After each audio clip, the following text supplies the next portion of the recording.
Out of question একটা 2026-এ ভাইজানকে ফের মাঠে দেখা যাবে রাজনীতিতে? আমি তো সবসময় মাঠে আছি, রাজনীতির কথা বলছি।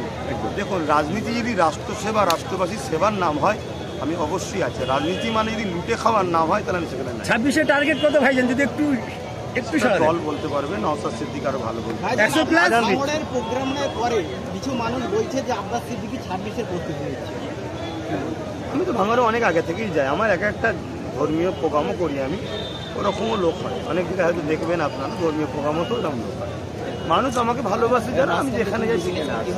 তাদের জন্য আমি দোয়া রাখি, তারা ভালো থাকবে। 26-এ ভাইজান 100 প্লাস নয়, ভালো থাকেন। 26-এ 100 প্লাস।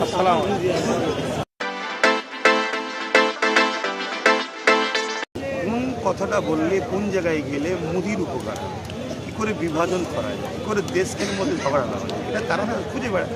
অতএব ওয়াকাফ নিয়ে তো কেন্দ্র সরকারের বিরুদ্ধে কথা হয়, অতএব ওটাকে দেখালে তো কেন্দ্র যে ফাইন্যান্স দেয় সেটা তো বন্ধ হয়ে যেতে পারে। দেখা যায়নি। এর চেয়ে বেশি তাদের কারো প্রশ্ন করলে মনে আরো বেশি। ওয়াকাফ নিয়ে সিদ্দিকুল্লাহ চৌধুরী সব যখন ডাক দিল, কয়েকশো মেন স্টেমিনে দেখা গেল, কিন্তু সেখান থেকে যদি দেখা যায় আপনার পরিচয় সিদ্দিকুল্লাহ চৌধুরী সাহেবের থেকে অনেক বড়। কেননা আপনি আহলে সুন্নাত ওয়াল জামাতের প্রতিষ্ঠাতা, একটা রাজনৈতিক দলের প্রতিষ্ঠাতা, নলেজ সিটির প্রতিষ্ঠাতা।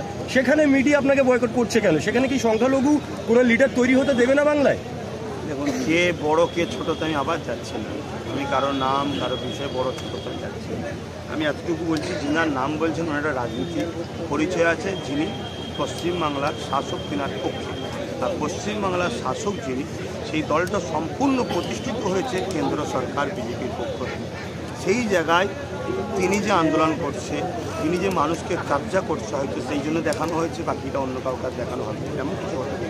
যেখানে সংখ্যালঘুদের লিডার হিসেবে ফিরাদ হাকিম সিদ্দিকুল্লাহকে দেখানো যাচ্ছে যে সংখ্যালঘুদের বাঁচাবে, সেখান থেকে তো নওশাদ সিদ্দিকী সব থেকে বড় মুখ, এবং আপনার ভূমিকা বেশি যে রাজক্ষমতা যদি দখল করা যায় সংখ্যালঘুদের নিরাপত্তা দেবেন বা পিছিয়ে পড়ে গেল। আমি আবার বলছি, কার ক্ষমতা বেশি কাজ ছোটো ওটা বড় কথা নয়। এতটুকু বলতে চাইছি, কথা ঠিকই। নওশাদ সিদ্দিকী যে কথাগুলো বলে একদম দরদি ইমানের সাথে বলে, দায়িত্ব নিয়ে বলে। কিন্তু দুঃখের বিষয়, মিডিয়া তো তাদের কথাকে তুলে ধরবে বেশি বেশি করে। যারা তথাকথিত মুসলমানদেরকে বোকা বানায়, ওই মুসলিম লিডারগুলোকেই মিডিয়া দেখাবে। যারা প্রকৃত মুসলমানের কল্যাণ চাই বা দেশের কল্যাণ চাই, সংবিধানের কল্যাণ চাই। আর এটাও মনে রাখবেন, নওশাদ শুধু মুসলমানদের নেতা নয়, কারণ রাজনীতি করে। রাজনীতির নেতা যদি মুসলমানের হয়, সেটা রাজনীতি না, ধর্মনীতি হয়ে গেল। কথা বুঝে আসছে। সেই জায়গায় তাকে ওই জন্য কোণঠাসা করে রাখা হয়েছে। নওশাদ সিদ্দিকী সংখ্যালঘু বলতে মুসলমানদের নয়, ভাষাগত, বর্ণগত, জাতিগত দিক দিয়ে ওনাকে সবসময় সব দিক দিয়ে প্রতিবাদ করতে দেখা যায়। যে নওশাদ সিদ্দিকী শুধু মুসলিম বলে যে নেতা দাগিয়ে দেওয়া হচ্ছে, সেখানে কি টুপি বড় ভূমিকা রাখে? দেখুন, তেতো লাগলে এটা সত্য কথা। আমার দেশের একটা সামান্য পার্সেন্ট মানুষ পুরো দেশটাকে নিয়ন্ত্রণ করছে। তারা শিক্ষার জোরে হোক বা বড় প্ল্যান মাফিক এই জায়গায় আমাদেরকে নিয়ে চলে গেছে। সেখানে এই বিভাজন তৈরি না করলে, নওশাদের পক্ষে যেভাবে মুসলিম সমাজের নতুন প্রজন্ম এগিয়ে যাচ্ছে, এই জায়গায় যদি অন্য সম্প্রদায়ের নতুন প্রজন্ম এগিয়ে আসে, তাহলে আগামী দিন পশ্চিমবাংলার একটা ভালো জায়গা নওশাদের জন্য অপেক্ষা করছে। সেটা কখনোই চাইবে না এমন একটা মুসলিম ছেলে উঠে আসুক, যার দ্বারা মুসলিম, হিন্দু, দরিদ্র, প্রকৃত গরিবরা বিপদ থেকে উদ্ধার হবে। এরা তো চাই গরিব বাড়াবো, গরিব বাড়ালে সামান্য ভিক্ষায় কাজ হয়ে যাবে। আর গরিব যদি তার অধিকার পেয়ে যায়, তাহলে কে মিটিং পেয়ে যাবে, কে মিছিলে ডাকবে, কে লড়াই করতে হবে? অর্থাৎ এই সিস্টেমটাকে নওশাদ উল্টাতে চাইছে। নওশাদ কোণঠাসা করে সরকার।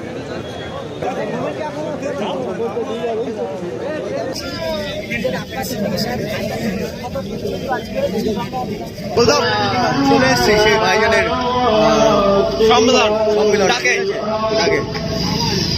তো সেই চৌমাথা থেকে নামে দিয়েছে এবং মাঠ সেই দিকে তো আস্তে আস্তে যাচ্ছ।